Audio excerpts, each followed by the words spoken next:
Just within the last hour, we saw a handful of investigators pull up in unmarked cars. They unloaded some equipment, and then just behind us here, they set up the white tent in front of Nancy's front door. Now, this is a key part of the home in this investigation. This is where that doorbell camera footage recorded those really chilling images. And Matt Finn is live outside Nancy Guthrie's home, where we're seeing some movement. Matt, describe the scene for us. Yeah, in the past couple of minutes, we saw this white tent be put up outside of the front door of Nancy Guthrie's home. Obviously not clear why that tent is there, but it is most certainly blocking view from the public. Tent has now been put up in front of Nancy Guthrie's front door today. We don't know why. Search for Nancy Guthrie in a privacy tent that's been put up briefly outside of her Arizona home. ABC News is reporting that tent was up for about an hour before investigators drove away in unmarked cars. They carried a large equipment case labeled video forensics out.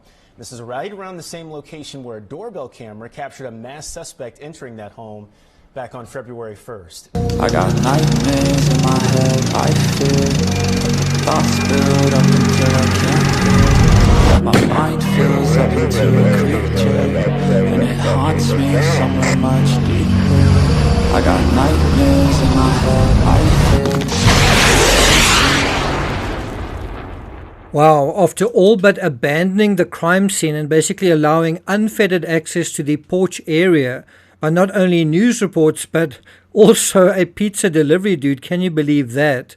Well, that area has now been sealed, or it was sealed for a certain period, and the sealing off of that area is about one thing and one thing only: retrieving the perp's DNA, or that's at least what I thought.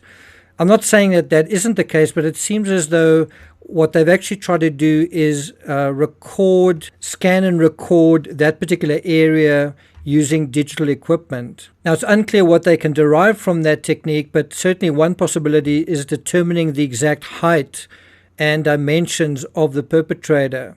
Also, I don't know whether their equipment is able to make use of infrared, but I would imagine that it's far too late for that now. Anyway, according to Northern News now, investigators set up a tent in front of Nancy Guthrie's home. The tent went up around the front porch at about 8 a.m. local time, so basically first thing in the morning. The tent is surrounding the area where surveillance images captured the suspect in a ski mask. It's currently unclear why the tent was set up.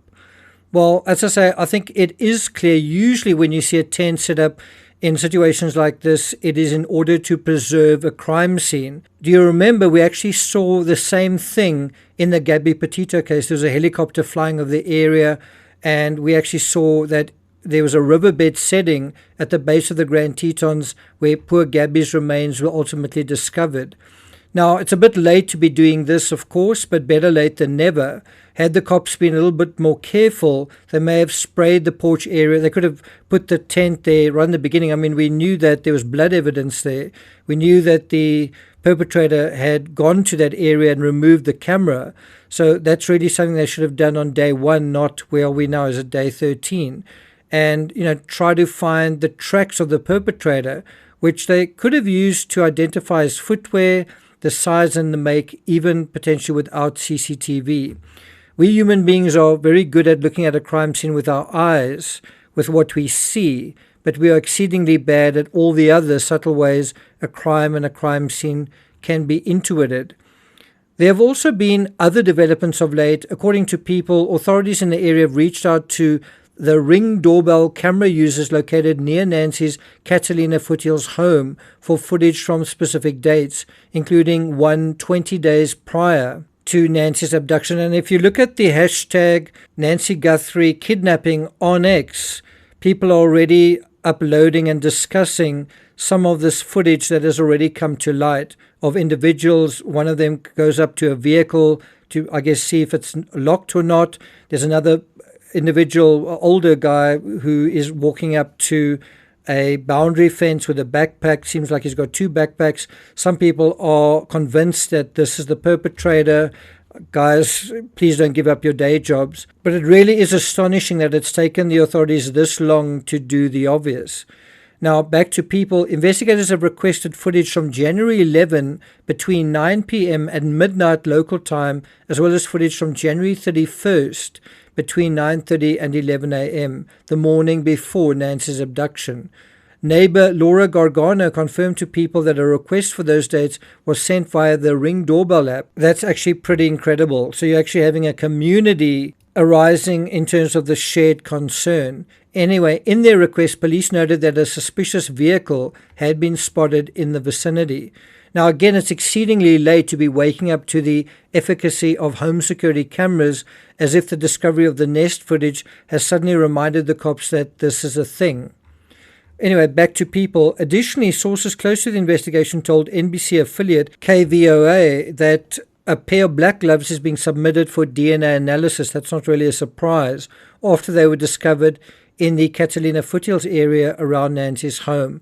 On Wednesday, February 11th, the Pima County Sheriff's Department told people that the investigation is still operating on the belief that Nancy is alive.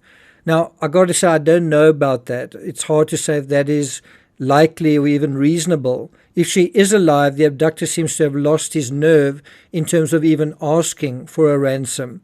Also, by playing their cards from the police perspective and making this case so public, it actually makes keeping Nancy alive anywhere extremely dangerous for the perpetrator. If I was him, I would just drop her off somewhere and allow her to get the sort of care that she needs as soon as possible. But this does bring us back to motive. What is going on in the heart and the mind of this furtive figure we see on camera? Is he there for the money? If so, why didn't he take anything of value? Nancy's phone, her purse, her laptop, or even her car? I hate to say it, but I think there's a chance Nancy might actually be discovered outdoors somewhere, perhaps not even that far from where those gloves were discovered. Let's hope that's not the case. I mean, why else has there been no response to the Guthrie's pleas, repeated pleas on social media saying, we will pay? Well, surely because it comes down to proof of life. Is there any this late in the game? Well, I'm not going to take it further than that. If you know anything about the Nancy Guthrie case, please call 1-800-CALL-FBI to submit a tip. Information that leads to a recovery and to the arrest of those involved are eligible for a $50,000 reward. One final thing, I try to thank everyone personally for those who contribute super thanks. And so here goes Alice Hendricks, thank you in particular to you. Then Errand on Track, thank you for that. Chelsea, thank you very much for that. Chelsea in Canada. Amy Wojla, thank you for that. Really appreciate it. Esther Elmo, very generous from New Zealand. Desert Omar Rose, thanks very much for that. That was related to the Ramsey video. Deborah in Australia, one of the members of this channel, thanks very much for that. And then quite a funny comment from Vixen saying, I'm disappointed you haven't put boots at the ground at the Titan crash site. Well, if it's any consolation, I have flown of the Titanic site multiple times. That's the route you take when you fly Europe to the USA. Anyway, if you would like a shout out, please do hit the thanks button. Every little bit helps, and I'll see you guys next time.